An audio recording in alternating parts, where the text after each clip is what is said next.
ഞാൻ ആ നിൽക്കണ നിപ്പ് കണ്ടറിയാം ഇനിയിപ്പോൾ ഓഫീസിൽ പോകണമല്ലോ എന്നുള്ള വേവലാതിയിലാണെന്ന്.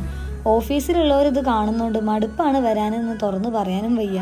ഡിസ്ക്ലെയിമർ, വല്ലപ്പോഴും ആണ് കേട്ടോ ഈ മടുപ്പ്, ഡെയിലി ഇല്ല. ഞാൻ ആദ്യം ബ്രേക്ക്ഫാസ്റ്റ് കഴിച്ചിട്ട് ഇനി മുകളിലോട്ട് പോയിനെ. അപ്പം ഞാൻ വിചാരിച്ചു ഓക്കെ ഇവിടെ നിന്നാണ് തുടങ്ങാമെന്നുള്ള കാര്യം. ഇന്ന് ഭാഗ്യത്തിന് ഉപ്പുമാവല്ല. സംഭവം ഉപ്പുമാവ് മടുപ്പാണെങ്കിലും ഒരു ചൊയ്യും പൊളിയില്ലാതെ അങ്ങനെ ചവച്ചുകൊണ്ടിരിക്കാൻ ഉപ്പുമാവാണ് കേട്ടോ മാച്ച്. ആ ഒരു വൈബ് സെറ്റാക്കാൻ ഉപ്പുമാവാണ്. ചില നേരത്തൊക്കെ രാവിലെ എണീക്കുന്ന നേരത്ത് ഞാൻ ഈ ഫ്രണ്ട്സിൽ ജയറാമൊക്കെ ഇരിക്കണ മാതിരി ഒരു അന്തവും കുന്തവും ഇല്ലാതെ അങ്ങനെ ഇരിക്കും. അപ്പം ആ സമയത്തൊക്കെ ഉപ്പുമാവ് ബെസ്റ്റാണ്. ഒരു വികാരമില്ലല്ലോ അങ്ങനെ ചവച്ചുകൊണ്ടിരിക്കുക. ഓക്കെ, എന്തായാലും ഞാൻ പുറത്തോട്ട് ഇറങ്ങിയപ്പം ഭാഗ്യത്തിന് ബസ് കറക്റ്റ് നേരത്തിന് വന്നു. ഇവിടെ ഒരു 3/4 മണിക്കൂറൊക്കെ എടുത്തിട്ടാട്ടോ ബസ് വരാറ്. അങ്ങനെ ഞാൻ ഓഫീസിൻ്റെ നടക്കിലെത്തിയില്ല. അപ്പോഴത്തേക്ക് നേഹ അവൾക്ക് പുരുകം പ്ലക്ക് ചെയ്യാനുണ്ടെന്ന് പറഞ്ഞിട്ട് നമ്മൾ കൊണ്ടുപോയി. അങ്ങനെ ഞങ്ങൾ അവിടെ തൊട്ടടുത്തുള്ള ഒരു സലൂണിൽ പോയിട്ടായിരുന്നു പുരുകം പ്ലക്ക് ചെയ്തിരുന്നത്. ഒരു ചെറിയ ഷൂട്ടുണ്ട്, അപ്പം അതിലൊന്ന് സെറ്റ് ചെയ്യാൻ വേണ്ടി പോയതായിരുന്നു.